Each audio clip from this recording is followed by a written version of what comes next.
Good morning प्यारे बच्चों। Tense का ये तीसरा वीडियो है मेरा। इसके पहले दो वीडियो में मैंने टेंस के बारे में बताया था और पहले मैंने प्रेजेंट इंडेफिनिट समझाया, फिर प्रेजेंट कंटिन्यूअस समझाया।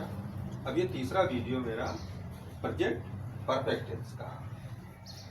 प्रेजेंट परफेक्ट टेंस को हम जनरली सामान्य भूतकाल भी कहते हैं। इसमें एक बात होती है, कार्य तो समाप्त हो चुका होता है, लेकिन उस कार्य को समाप्त हुए अभी ज़्यादा देर नहीं बीता होता है, इसीलिए इसे प्रेजेंट टाइम में परफेक्ट टेंस, प्रेजेंट परफेक्ट के नाम से। ऐसे वाक्यों की हिंदी वाक्यों में की पहचान में ऐसे वाक्यों के अंत में चुका है, चुकी है, चुका है, चुकी है, चुके हैं, दिया है, गया है, या है, ई है आदि शब्द आते हैं।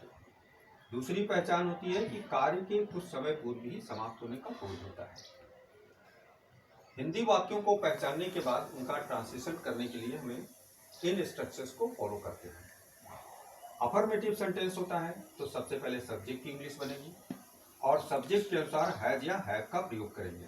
हैज या हैव का प्रयोग करने के लिए he, she, it singular subject होगा तो हैज लगेगा, I, we, you, they plural subject होगा तो हैव लगेगा।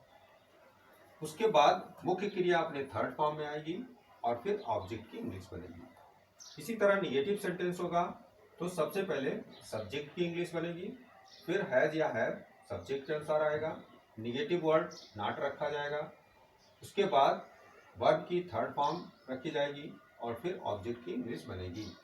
इस तरह से निगेटिव वाक्यों को हम ट्रांसलेट करते हैं। इंट्रोगेटिव सेंटेंस दो तरह के बनते हैं। एक ऐसे जो किसी प्रश्नवाचक शब्द जिनके शुरू में आता है, वो यस नो टाइप के सेंटेंस होते हैं। ऐसे वाक्यों को हम उन प्रश्नवाचक शब्दों की इंग्लिश नहीं बनाते हैं, बल्कि हैज या हैव सहायक क्रिया से ऐसे वाक्यों को शुरू करते हैं। हैज या हैव लगाने का वही नियम होगा, सब्जेक्ट के अनुसार हैज हैव का चूज करेंगे और उसके बाद सब्जेक्ट की इंग्लिश बनेगी, फिर मुख्य क्रिया अपने थर्ड फॉर्म में और फिर ऑब्जेक्ट की इंग्लिश बनेगी और फिर क्वेश्चन मार्क लगेगा।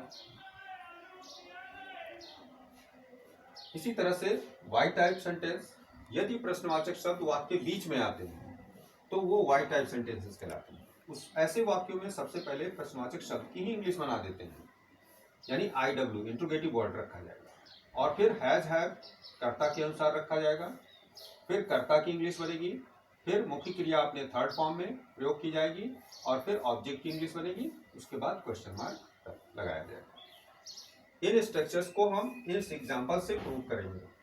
वह अपना कार्य पूरा कर चुका है।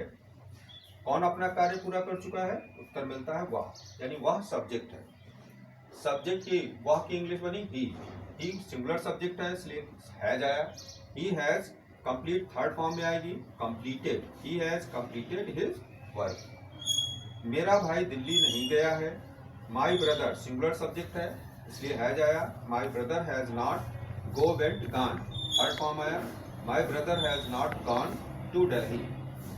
क्या तुम अपना पत्र लिख चुके हो? वाक्य के शुरू में क्या आ रहा है?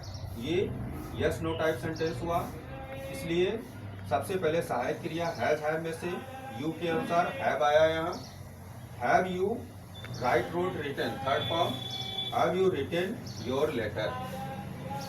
इसी तरह से उसने मुझे क्यों नहीं बुलाया है, क्यों बीच में आ रहा है, इसलिए सबसे पहले उसकी इंग्लिश बनेगी।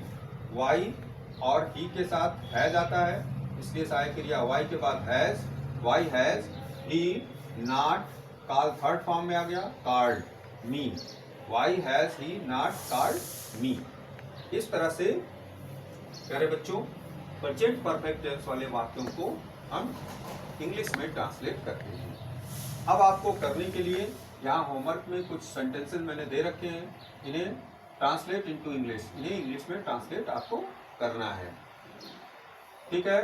धोबी ने कपड़े धो लिए हैं, चाचा जी ने मकान बेच दिया है, गाय ने घास चर ली है, तुमने मेरी सहायता नहीं की है, अपराधी जेल से नहीं भागा है, लड़कों ने मैच नहीं जीत लिया है, डाकुओं ने गांव को कब लूटा है, उसने शेर को कैसे मारा है, क्या उसने गरीबों की सहायता की है, क्या वे मैच देख चुके हैं?